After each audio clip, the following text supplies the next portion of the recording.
We have all seen it. Monster Season 2 is out. So let's talk about Ryan Murphy's depiction of the Menendez case. Firstly, I want to understand why the majority of people think that it done an injustice to the brothers. I really don't understand why people think that. If you've watched the case and you've watched the real trials and you've read all of the details, I don't understand why people think this series did an injustice. I think people misunderstand the purpose of the Monsters series. From watching this season, as in season 2, because when he released the Jeffrey Dahmer one, I honestly couldn't finish it. But from watching this season, it's obvious that Ryan takes the approach of showing every point of view and every direction. And what I mean by that is he wants to show every point of view, from the defense to the prosecutors to the media to just speculators to people that are making conspiracy theories. He seemed to show every side. So whether you want to hear the parents' side or not, that's the direction that Ryan took it. And not only that he showed the parents' side, he also showed every angle that was covered. So for people to say, oh, well, we don't care about the parents' side, like we don't want to know, that's not your call to make. And if you don't care, then don't watch the show, because it's a very big part of the case. So if you watch the real trials and you listen to the testimonies from everyone, that's the angle he took it at. If you actually sit and watch all the hours of the testimonies from everyone's point, including Lyle and Erik, he literally did it by everybody's point.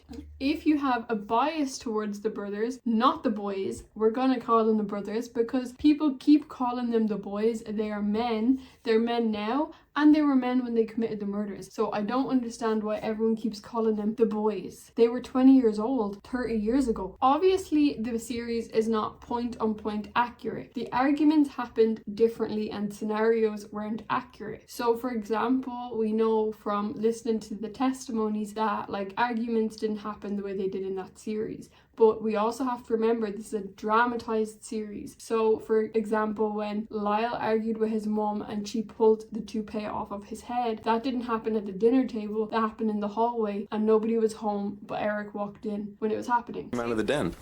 And my mom came out first and she was yelling and she was saying, you don't need it, I don't care, I don't care what you want, you're not having it.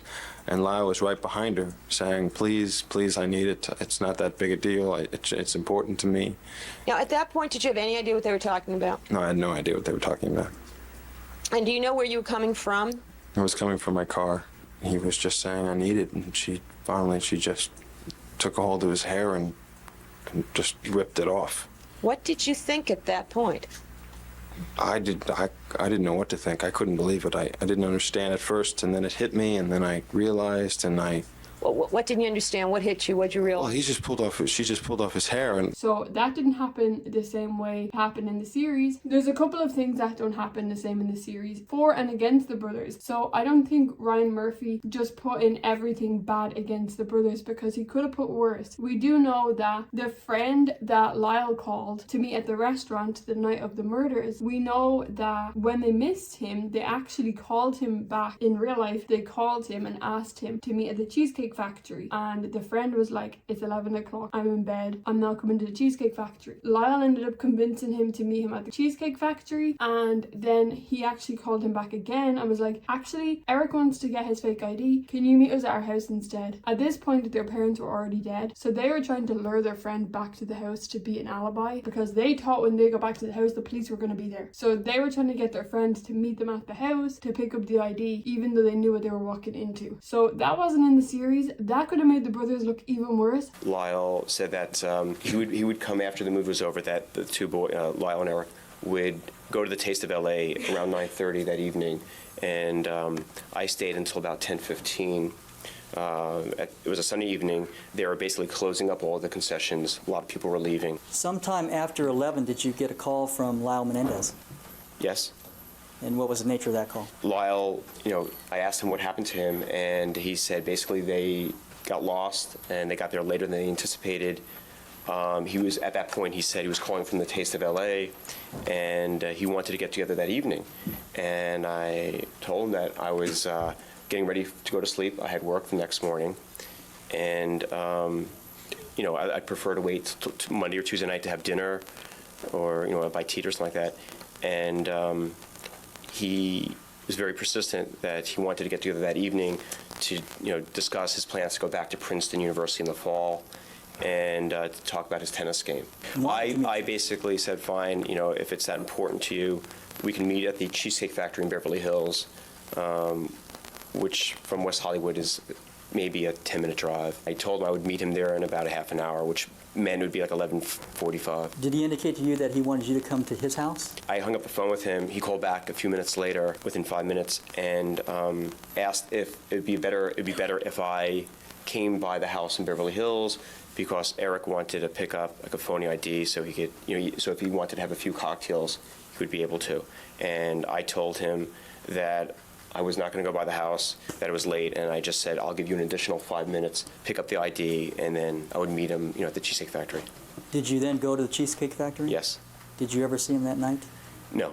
But there's a lot of inaccurate things like that. Not inaccurate in terms of like the whole thing is not how it happened, but it's never going to be point on point. That's why it's not a documentary. It's a dramatized series based upon true events or around true events. We also know from listening to the trials that Kitty never sat at the dinner table with them. She never ate dinner with them. And in the series, we seen her eating dinner with them every single night. That never happened. It wasn't reality. She didn't eat with them. But everything stemmed from a point of truth. It's not point for point facts, but the stories still existed in a roundabout way. As I have said, it was based off of all the tellings and all the POVs. We see it from Erik and Lyle tell the story. We see it how Erik told Oziel it happened. We also see how conspiracy theorists like Dominic Dunn think it happened. But we also see the parts that people testified about and stories people told in the media over the years. There was 100% things left out of the series. I think that the series was done as best as they could, and don't get me wrong, I 100% respect that Erik has come out and said that it's a complete bunch of lies, but we also have to remember that Erik hasn't actually watched the series. He's just hearing what his wife has told him. It's definitely true that they should have never made the brothers look incest or paint that Erik was gay when he's cleared up many of times that he isn't and he has a wife. But when it comes to over exaggerating personalities is when we have to remember that it is a dramatized series and not 100% telling of facts, because I don't think in any crime story we can have 100% factual retellings. I don't believe Netflix on October 7th are going to be releasing 100% telling of facts, because there's two sides to every story. There's the brother's story, there's the parents' story, which we'll never hear because they're not here to tell their side of the story, and then there's the truth, and we will never know the truth. We also seen in this series and in the media back when the trials were happening that Lyle was painted as the angry, evil mastermind. Same thing when you were my age. You poor fucking piece of shit. Put my fucking brother on the phone right now. No. Fucking the fuck down, man. The fuck you are. It's a fucking king-size Snickers. A fucking the fucking house. Just fucking stop. That's fucking great. I am fucked. I am fucked. Fuck. Times, motherfucking times. What the fuck are you talking about? What the fuck? Motherfucker, fucking parents, we fucking did it. Fucking died. Looks like a fucking ghost. Fuck! Motherfucker, go! But in my personal opinion, I think the one in control was Erik, and I believe he is the smart, cunning of the two. I could go into my theory on that in great detail, so let me know if you would like me to do a video on my personal opinion and my personal thoughts around the case altogether, and also let me know if you would like me to do a breakdown of this case fully, because this is a very in-depth case that I don't think many people have covered in great detail.